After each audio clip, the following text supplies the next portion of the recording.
retired, I kept having different things in my chest, so I went to my doctor. They put me in the hospital, and when I came home, at that time, this guy kept sending me letters from San Diego because I had somebody else as my person. So we were contacted by a senior who needed assistance because she was being sued for foreclosure from a second mortgage lender. The lender was somebody she had originally started paying, she had paid several years worth of payments to. Lo and behold, and unbeknownst to her, the loan had been sold several times between the time she took out the loan and 10 years later when she finally heard that it was still an outstanding debt against her. It went from, where it started all the way to, okay, I'm taking your house. He was threatening me, and I didn't know what I was going to do.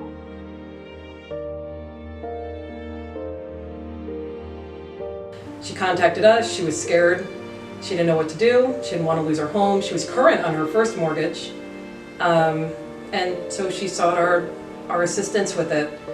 And we spoke with her, and we decided to represent her in that foreclosure case, and that's how we started working with her. And this came out of the blue. She did not expect, it had been about 10 years since she had received a correspondence from her second mortgage lender, and she just opened the mail one day and there was a notice of demand for payment. She didn't recognize the person who sent her the mail because that loan had been sold several times. She didn't know if it was a scam. She didn't know if it was an actual mortgage. There was nobody to call. She couldn't call her original mortgage lender because they were out of the picture now. And so she was just confused and just, really, really scared.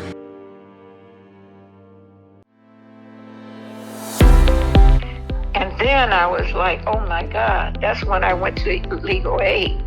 And that was the best thing that I could do, because it worked out wonderful. They were absolutely wonderful. During the course of working with her on this issue with the second mortgage, she started to get emails from her first mortgage company telling her that her balloon payment that was due at the end of that loan was actually going to be called due earlier. At least that's how they made it seem in the letters they were sending her. So we were dealing with both at the same time, and we ended up getting them both resolved. But she really was beside herself. She had nowhere else to go. She'd been in that property for a long time. She really needed some help, and we were able to provide it.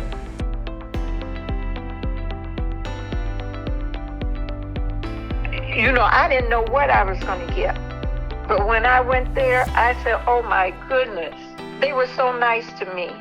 She was fully engaged with me to help save her home, and that made it, that makes it a lot easier also. They told me, well, we're going to make an appointment for you, and you see what can be done.